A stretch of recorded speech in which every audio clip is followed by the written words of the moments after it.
Tutor Subroto में तुम सब बच्चों का स्वागत है। आज हम करेंगे exercise 15.1 sir R D Sharma के बुक से areas related to circles chapter का क्वेश्चन नंबर 4, 5 एंड 6। तो चलो स्टार्ट करते हैं क्वेश्चन नंबर 4 का सॉल्यूशन। बहुत इजी प्रोसेस से बताऊंगा, बने रहो वीडियो के साथ। लाइक करो और चैनल को सब्सक्राइब करो, बेल आइकन को क्लिक करो, क्योंकि मैं हर रोज तुम्हारे लिए वीडियो अपलोड करता हूं और उसका नोटिफिकेशन तुम तक पहुंचना चाहिए। साथ में शेयर करो चैनल को अपने फ्रेंड सर्कल में और अपने रिलेटिव्स के बीच, ताकि हर कोई सीख सके इजी प्रोसेस से मैथ को सॉल्व करना। तो चलो स्टार्ट करते हैं क्वेश्चन नंबर 4।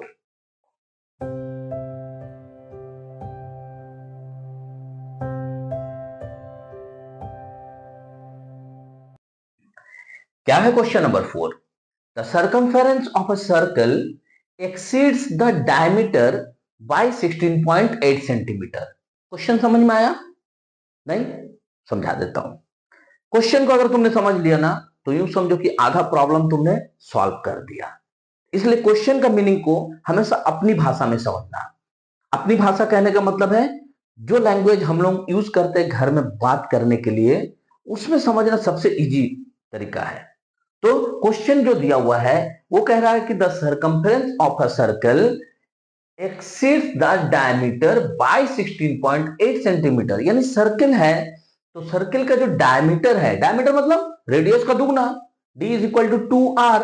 तो जो डायमीटर है सर्कल का, उस डायमीटर में अगर हम 16.8 सेंटीमीटर ऐड कर दे, जोड़ दे, तो वो हो जाएगा उसका सर्कमफेरेंस का लेंथ।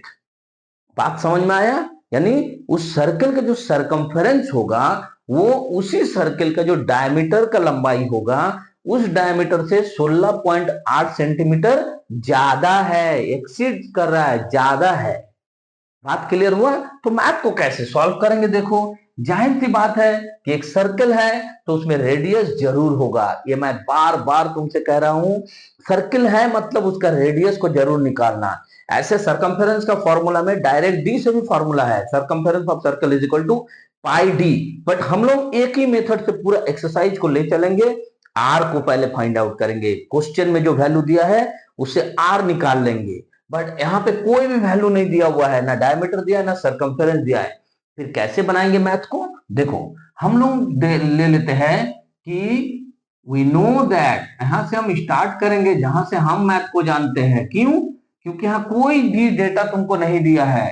तो वी नो दैट सर्कमफेरेंस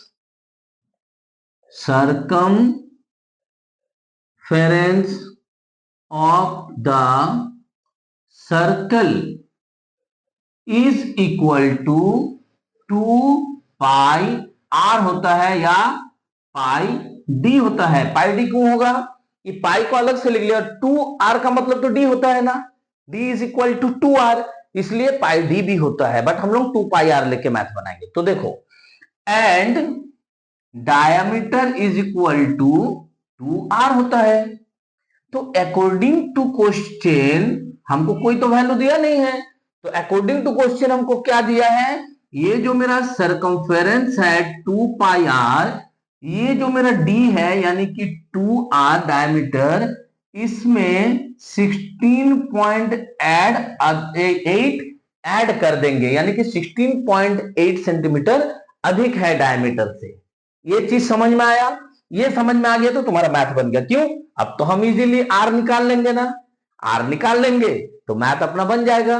तो चलो सॉल्व करते हैं। देयरफॉर हम लोग पाई का वैल्यू यहां पुट कर देंगे, तो क्या हो जाएगा? 22/7 आर। इस 2r को इधर लाएंगे तो -2r हो जाएगा ना, इज इक्वल टू बच गया क्या है राइट हैंड साइड में? 16.8। तो देयरफॉर अगर हम लोग यहां से 7 एलसीएम ले ले तो ये क्या हो जाएगा? 44r, 2 इंटू 22 44, माइनस 7 टू जा 14r इजिकल टू, इसको हम लोग ऐसे लिख सकते हैं क्या? 168/10। पॉइंट हटा दिया हम मैथ में पॉइंट वगैरह यार नहीं रखेंगे, ठीक है? पॉइंट वगैरह में बड़ा झमेला होता है। इसको माइनस करेंगे तो कितना हो जाएगा? 30r/7 is equal to 168/10। तो therefore r is equal to कितना हो जाएगा तुम्हारा? 168/10। ये 7 ऊपर चला जाएगा और ये 30 नीचे आ जाएगा। आर मिल गया, कुछ मत करो, इसको ऐसे ही रहने दो। मल्टीप्लाई करना है करो, नहीं करना है मत करो। क्यों मैं ऐसा कह रहा हूं? इसलिए कि हमें क्वेश्चन में क्या फाइंड आउट करना है? Find the circumference of the circle. Target है ना, सरकमफेरेंस निकालना है। तो सरकमफेरेंस जब निकालेंगे तो फिर आर का वैल्यू रखेंगे। तो आर का वैल्यू को अगर ऐसे भी छोड़ दे कोई दिक्कत नहीं, क्योंकि मुझे आर नहीं निकालना था।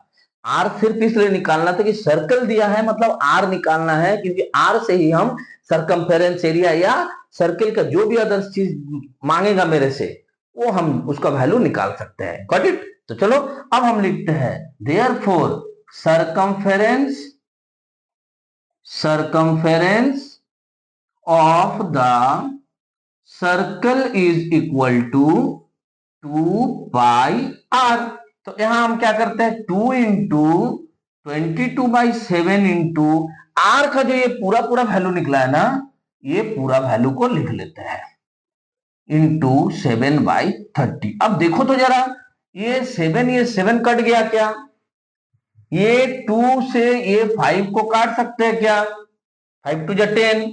ये जो 30 दिया है 15 टू 30 और 11 टू 22 काट सकते हैं क्या? एकदम इजीली काट सकते हैं।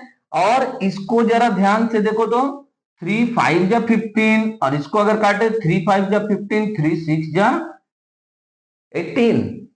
56 इंटू 11/5 इंटू 5 मेरे यहां बच जाता है। क्या हो गया? 11 इंटू 56/5 इंटू 5 मतलब 25। तो चलो इसको हम लोग मल्टीप्लाई करके और 25 से डिवाइड करके देखते हैं क्या निकल रहा। तो 56 इंटू 11 मतलब 56, 56 6 11 616। 616 को अगर हम लोग 25 से डिवाइड कर दे तो कितना आ जाएगा? 25 टू जा 50, 1 1 6 4 25 टू जा 100, 6 1 यहां पॉइंट दे दो 0 तो 6 0 1 पॉइंट है 0 तो 4। कितना आ गया भाई साहब? 24.64। 24.64 सेंटीमीटर तुम्हारा सरकमफेरेंस निकल गया। कहीं ज्यादा मल्टीप्लाई करने की जरूरत नहीं, कहीं कुछ नहीं, सीधा एक जगह पे मारपीट किए और हमारा आंसर निकल गया। तो इसे कहते हैं स्मार्ट तरीके से और इजी प्रोसेस से मैथ को सॉल्व करना। यहां पे मल्टीप्लाई करते, फिर यहां पे लगे काटते। क्यों? जब टारगेट ये है तो यहां मारपीट नहीं करना है। समझ में आ रहा है? समझ में आ रहा तो वीडियो को लाइक करो, थम्स अप दो और चलो चैनल को सब्सक्राइब करो, फटाफट बेल आइकन को क्लिक करो। नेक्स्ट क्वेश्चन को सॉल्व करते हैं। क्वेश्चन नंबर 5 क्या है? Question number 5, a horse is tied to a pole with 28 metre long string. एक घोड़ा जो है एक पोल के साथ उसको बांध दिया गया है और रस्सी का लंबाई कितना है? 28 metre. Find the area where the horse can graze. वो जो हॉर्स घास चरेगा, घास खाएगा, वो कितना एरिया तक का घास को खा सकता है, ये हमें फाइंड आउट करना है। थोड़ा सा ऐसा समझ लो कि यहाँ पे पोल है और यहाँ पे रस्सी से बांधा हुआ है घोड़ा, और रस्सी का लंबाई थोड़ी देर के लिए इसको मान लेते हैं कि ओ ए है, मतलब वो एक पोल है और ओ ए रस्सी का लंबाई है 28 मीटर। तो घोड़ा जो है यहाँ पे रस्सी में बांधा हुआ है। अब घोड़ा का फिगर तो यार मुझे बनाने नहीं आता है, ठीक है?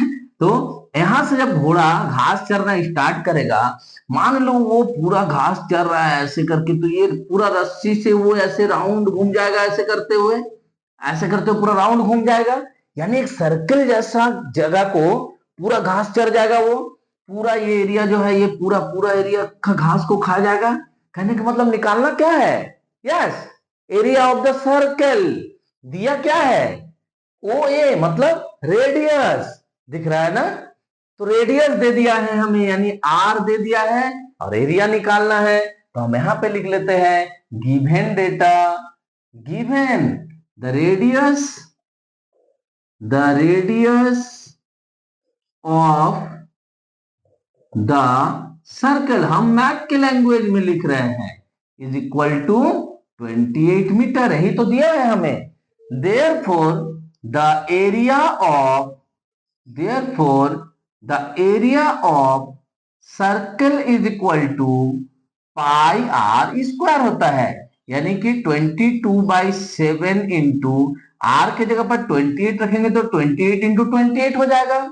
इसे हम अगर 4 से काट दे क्या बचेगा, 22 इंटू 28 इंटू 4, तो 22 इंटू 4 को करेंगे तो कितना होगा 88। 88 को 28 से मल्टीप्लाई कर दो फटाफट एकदम, 8 8 64, 8 8 64, 70, 8 2 16, 8 2 16, 17, 4 6 4 2, देखो 2464 मीटर स्क्वायर। तो आंसर को हम क्वेश्चन के हिसाब से लिख देते हैं, therefore the horse can graze 2464 metre square. Answer समझ में आया ना? 2 मिनट का मैथ कितना मजेदार लगा। क्वेश्चन को समझो तो सॉल्यूशन मिल जाता है। तो ठीक है, अगर वीडियो से कुछ सीख रहे हो तो वीडियो को लाइक करो, थम्स अप दो कमेंट में, चैनल को सब्सक्राइब करो, बेल आइकन को क्लिक करो, क्योंकि मैं इसी तरह से इजी प्रोसेस से बेसिक कंसेप्ट को क्लियर करते हुए तुम्हें मैथ सिखाता हूं और हर रोज वीडियो अपलोड करता हूं, तो उसका नोटिफिकेशन तुम तक जरूर पहुंचना चाहिए। बेल आइकन को नहीं क्लिक करोगे तो नोटिफिकेशन कैसे जाएगा? ठीक है, और चैनल को शेयर करो अपने फ्रेंड सर्किल में और अपने रिलेटिव्स के बीच, ताकि हर कोई सीखे इसी तरीका से कंसेप्ट को समझते हुए इजी प्रोसेस से मैथ को सॉल्व करना। इस वीडियो का लास्ट क्वेश्चन, क्वेश्चन नंबर 6 को सॉल्व कर लेते हैं। क्या है question number 6? A steel wire when bent in the form of a square encloses an area of 121 centimetre square. साफ साफ लिखा हुआ है, एक स्टील वायर जिसे स्क्वायर के रूप में शेप दिया गया है। जब उसको स्क्वायर के रूप में शेप दिया गया है, यानी कि मान लो ऐसे अगर एक स्क्वायर के रूप में एक स्टील वायर को शेप दे दिया हमने, तो एरिया जो है इसका 121 सेंटीमीटर स्क्वायर होता है। यानी ये जो एरिया तुमको दिख रहा है, ये एरिया है 121 सेंटीमीटर स्क्वायर। बस इतना समझ लो क्वेश्चन को। अब यही स्टील का वायर को हम स्क्वायर से हटा दिए, मतलब फिर से इसको सीधा कर दिए।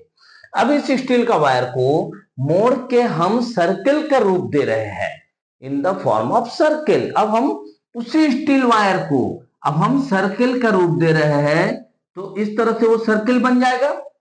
तो सर्कल का रूप दिए तो find the area of the circle, तो इसका जो है तुमको एरिया निकाल के बताना है सर्कल का। क्लियर है क्वेश्चन? अब प्रॉब्लम यह है कि इन दोनों में कुछ चीज तो समानता रहेगा, कुछ तो दोनों में ऐसा चीज रहेगा जिससे हम मैथ को आगे बढ़ा सके। क्या चीज रहेगा वो है मेरा स्टील वायर। वो नहीं बदला, स्टील वायर नहीं बदला कहने का मतलब, जब स्क्वायर से हम यहां से कट कर दिए और इसको सीधा किए, तो ये ऐसा है, तो इसको सीधा किए ऐसा स्ट्रेट बन जाएगा। यानी इसका जो मेरा पेरीमीटर होगा और सर्कल का जो मेरा सरकमफेरेंस होगा, वो सेम स्टील वायर से बना है। यानी कि इसका पेरीमीटर और इसका सरकमफेरेंस इक्वल होगा, क्योंकि एक ही स्टील वायर है, उसको हम कहीं से काट छांट नहीं कर रहे हैं। कॉन्सेप्ट समझ में आ रहा है क्या बोल रहे हैं? तो अगर हम लोग इस स्क्वायर का पेरीमीटर निकाल ले, वही पेरीमीटर इक्वल हो जाएगा इसका सरकमफेरेंस का। इतना समझ में आया? तो चलो इतना दूर पहले मैथ को सॉल्व करते हैं। हम यहां लिखते हैं कि गिवन, यहां क्या दिया हुआ भाई मेरे को, गिवन एरिया ऑफ स्क्वायर दिया हुआ है मेरे को। Area of the square is equal to दे दिया है 121 सेंटीमीटर स्क्वायर। हम जानते हैं ना area of square is equal to क्या होता है, साइड स्क्वायर होता है। तो side square is equal to 121 centimetre square. Therefore side is equal to क्या हो जाएगा, अंडर रूट 121, यानी कि ये हो जाएगा तुम्हारा 11 सेंटीमीटर। इतना क्लियर हो गया? जैसे स्क्वायर का साइड मिला, हम बोल सकते हैं ना, therefore perimeter of the square is equal to 4 into side होता है। तो 4 इंटू 11 यानी 44 सेंटीमीटर हो गया इसका पेरीमीटर। लेकिन उसी स्टील वायर का यूज कर रहे तो हम लिख सकते हैं according to question the circumference of the circle is equal to, यही 44 सेंटीमीटर होगा। हमने यहां समझा था, क्लियर। जो इसका पेरीमीटर होगा वही स्टील वायर का यूज करके सर्कल बना रहे हैं, तो पेरीमीटर इसका स्क्वायर का सर्कमफेरेंस सर्कल का दोनों इक्वल है, और इसका पेरीमीटर का फॉर्मूला हमको, सर्कमफेरेंस का फॉर्मूला हमको पता है कि 2 pi R is equal to हो जाएगा 44, therefore 2 into 22/7 into R is equal to 44, तो therefore are is equal to क्या होगा 44, 7 ऊपर चला जाएगा और 2 इंटू 22 नीचे आ जाएगा, तो 22 से 44 कट जाएगा दो बार में, 2 कट गया, तो therefore are is equal to 7 centimetre. R मिल गया। आर मिलेगा तो सर्कल का कौन सा ऐसा क्वेश्चन है जो हम नहीं सॉल्व कर सकते हैं? यहां तो सिर्फ find the area of the circle बोला है, तो therefore area of the circle is equal to pi R square, यानी कि 22/7 इंटू आर स्क्वायर, मतलब 7 इंटू 7, 7 कट गया, क्या बचा 22 गुने 7, 7 two 14, 7 two 14, 115, 154 centimetre square answer. याद रखना, जब भी एरिया निकालना तो जो यूनिट रहेगा उसका स्क्वायर देना, और जब पेरीमीटर निकालेंगे, सर्कमफेरेंस निकालेंगे, रेडियस, डायमीटर, ये सिंगल यूनिट वाला होता है, यानी उसमें सिर्फ सेंटीमीटर मीटर ऐसा लिखेंगे। Got it? मजा आया ये तीनों मैथ बनाने में, सीखने में? अगर सीख रहे हो, मजा आ रहा है, लग रहा है कि खुद से अब इंडिपेंडेंट हो रहे हो, किसी और टीचर की जरूरत नहीं है, तो ट्यूटर सुब्रतो को सब्सक्राइब करो, क्योंकि मैं सुब्रतो सर तुम्हें हर एक क्वेश्चन का सॉल्यूशन बहुत इजी प्रोसेस से सिखाता हूं। बेल आइकन को क्लिक करो, क्योंकि मैं हर रोज तुम्हारे लिए वीडियो अपलोड करता हूं और उसका नोटिफिकेशन तुम तक जरूर पहुंचना चाहिए। साथ में चैनल को शेयर करो अपने फ्रेंड सर्कल और अपने रिलेटिव के बीच, ताकि हर बच्चा सीख सके इजी प्रोसेस से मैथ को सॉल्व करना। मिलते हैं नेक्स्ट वीडियो में क्वेश्चन नंबर 7, 8 एंड 9 के सॉल्यूशन के साथ। तब तक खूब प्रैक्टिस करो, मन लगाकर पढ़ो और अपना देश का नाम रोशन करो। जय हिंद, जय भारत।